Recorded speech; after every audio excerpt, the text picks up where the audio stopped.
Well, dear students, in our previous class, we have learned about Monaco, that it lies on the shore of the Mediterranean Sea near the borders of France and Italy.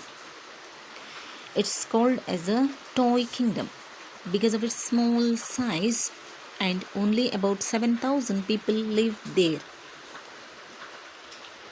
The King of Monaco has a palace, courtiers, ministers, and a bishop. The army consisted of only 60 men. Like any other king, the Prince of Monaco collected taxes on tobacco, wine and spirits, and a poll tax. There was a special source of revenue for the Prince of Monaco, which comes from the gaming house where people played roulette.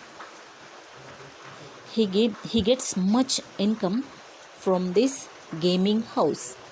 Though other German sovereigns forbade these gaming houses, the prince did not, because he gained much income.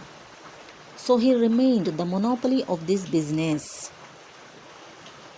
The King of Monaco reigns and rakes like a king.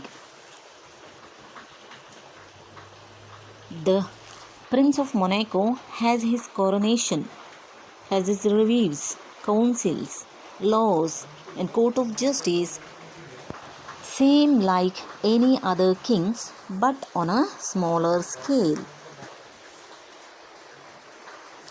Now let's move on.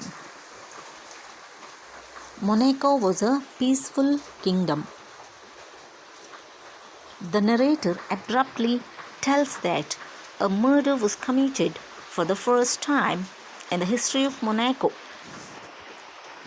So the judges, the prosecutors, the jurymen, the barristers condemned the criminal to have his head cut off, as the law of Monaco directs.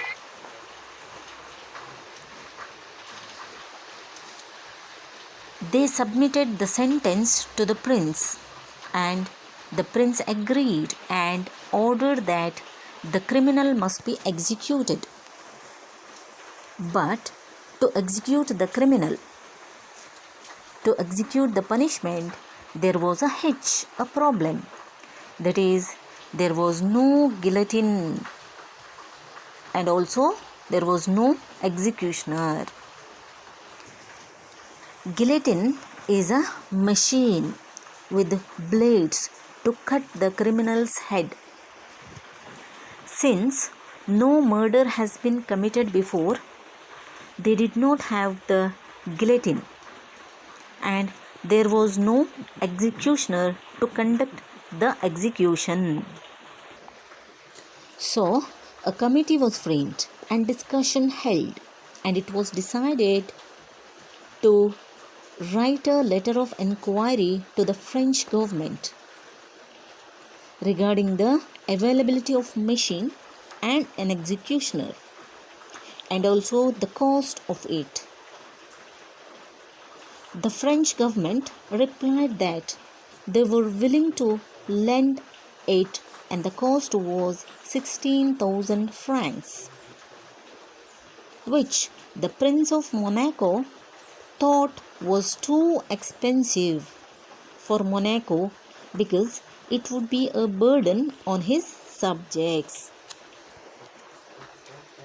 So they sent a letter of inquiry to Italy, hoping that the King of Italy would lend the machine and an executioner at a cheaper rate, as he too was a king like the King of Monaco. Italy was called as Brother Monarch. The Italian government agreed to lend the machine and an executioner for 12,000 francs. This too was expensive for Monaco. So again the council was discussed, and it was decided to ask the soldiers to behead the criminal. The general of the army asked the soldiers if they were ready to cut off the criminal's head. But the criminals refused, saying that they don't know how to do it and that they were not taught to cut off the head. What could be done? What to do? Next, the story takes a turn. After the brief discussion of the committee and the subcommittee, they came to a conclusion that the punishment, that is the death sentence, should be altered or changed into life imprisonment or imprisonment of life. Instead of beheading the criminal, they should imprison the criminal in prison or jail until his death. By this, the ministers assumed that it was cheaper and it would project that the prince was merciful towards the criminal. But there is another hitch here. After getting the approval of the prince, they decided to put the criminal in the prison. But there was no suitable prison. They had only a small lockup for temporary use. Finally, they put the criminal in the prison. A guard was appointed to watch the criminal and provide food from the palace kitchen. As they did not have any other alternative. So, the criminal was in the prison. He remained in the prison month after month till a year had passed. Like any other organization that looks into the income and expenses of the year, the Prince of Monaco too checked the accounts. He found out a new type of expenditure, that is an amount of 600 francs, which was spent on the keep of the criminal, that is for his food and for the guard. He was worried. It was a serious matter because the criminal was still young and healthy, and that he would live for another 50 years. The prince once again summoned his ministers.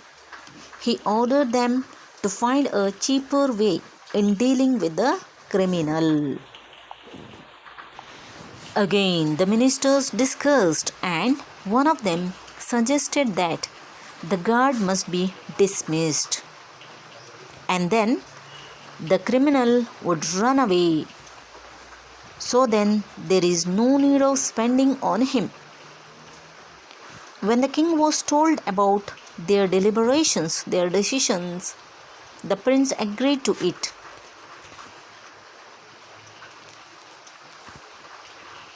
Even after the guard was removed, the criminal didn't run away.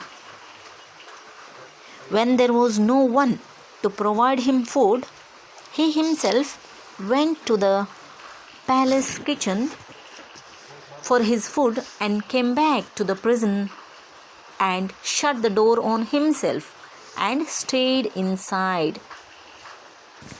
He didn't even show a small sign of escaping from the prison.